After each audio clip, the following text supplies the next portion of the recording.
Kankikube nkittule. Mukazi kyatalya tuunya olwendo lwe. Ebyengeri bwe munakkiriza biyisiza mu mbeera efaanana bw'etyo, naye ate abakyanjankete bataayi be bayinza okubinnyonnyola era ye bw'aterera okulya mu ndaggo wamma buuzaako abali mu lumuli bayinza okugamba ye wamma bw'alinaayira eggono.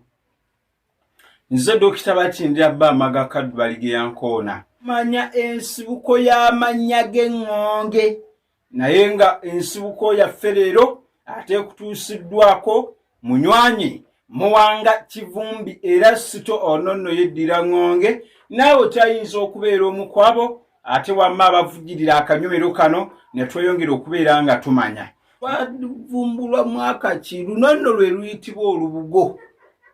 Lwe luno. Bangi tutera okubawulira nti olubugo lwa sitaani, naye twanoonya ekkomagiro lya sitaani lyabula. Wabula nno luno nno lwe lwali olugoye lwa bajjajjaabo olwasookera ddala gwe lw'otalaba kwambala by'abazungu, ate gwe n'olowooza nti bo oba oli awo wabasinga nnyo.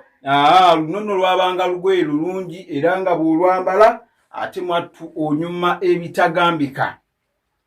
Bassabo ne bannyabo, olubugo luno lwavumbulwa ku mulembe gwa Kabaka Kimera mu kyasa eky'e13.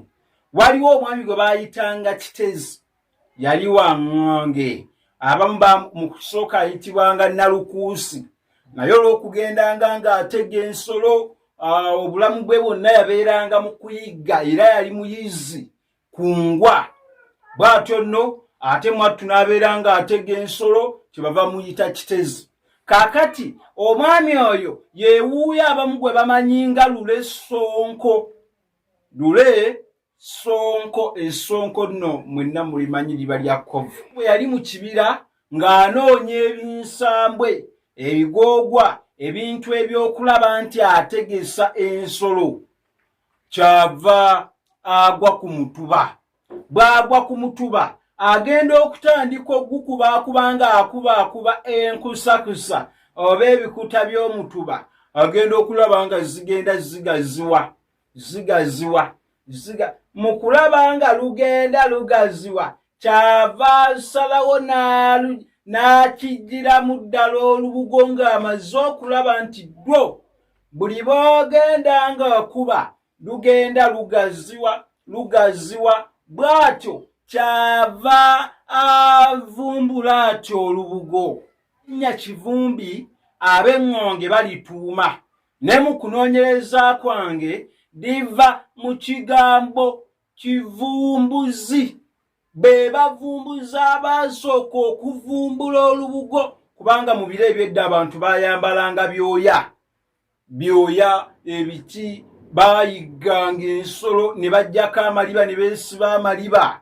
Ebyengeri ebyo byonna tujja binnyonnyokera tubimanye. Kaakati erinnya Kivumbi ne balifuna olw'okuvumbula olubugo luno, era ab'eŋŋonge balituuma.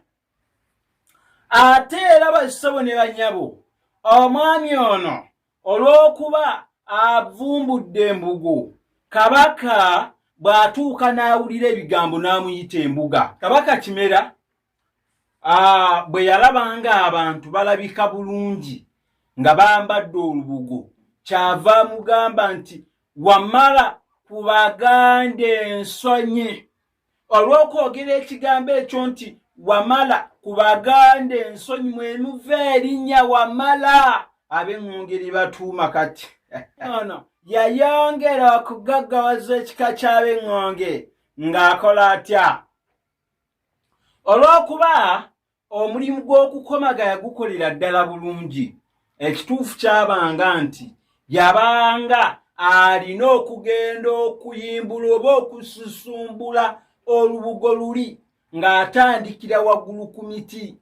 Olw'okuba yateekwanga okukola ekintu ekyo, yafunanga ebiti n'agenda ng'abiggattirira, ne bagamba akoze n'obuyungiro kwalinnyira.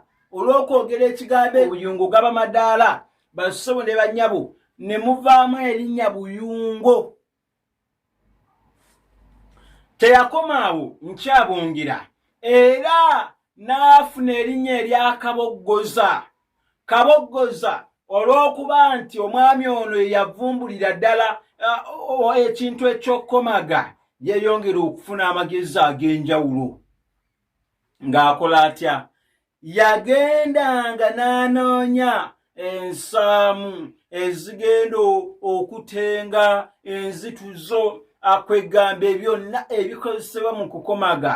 Bw'amala okubifuna n'abeera nga buli kadde ng'akuba omutuba gugonda aguggyeko ekikuta.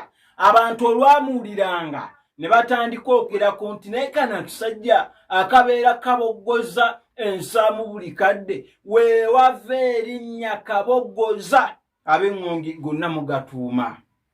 Kale omuntu asomesa okutuuka awo agwana kibannange bw'abanga gwasasulira abakola.